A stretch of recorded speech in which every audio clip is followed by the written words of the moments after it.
المرحوم المهدي بن نونة الذي انتقل إلى عفو الله فجر اليوم بالرباط عن عمر يناهز 92 عاما. جثمان الفقيد وري الثرى بمقبرة سيدي المنضري بتطوان بحضور أفراد أسرته وعدد من المسؤولين والشخصيات الوطنية.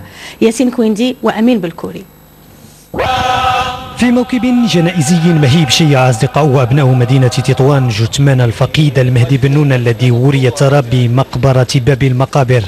مؤسس وكالة المغرب العربي رحل وترك وراءه سجلا حافلا من الإنجازات، تعيينه منصب مستشار مكلف بالصحافة والعلاقات العامة لدى جلالة المغفور له محمد الخامس، كما كان له الفضل في ظهور مجموعة من المنابر الإعلامية بشمال المملكة.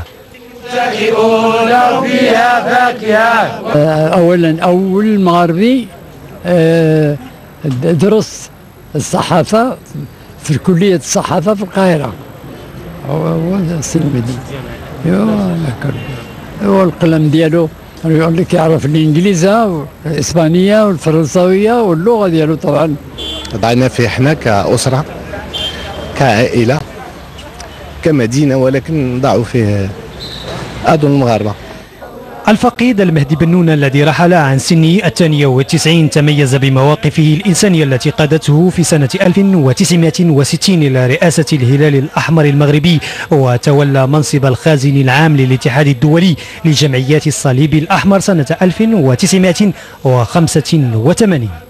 هذه الشخصية الصحافية المتميزة، والصحافة المغربية والتطوانية بصفة خاصة مدينة له بأنه دعمها وكتب فيها وقام بمجهود طيب مبارك لنشر ودعم الصحافة في هذه المدينة بصفة خاصة والمغرب بصفة عامة.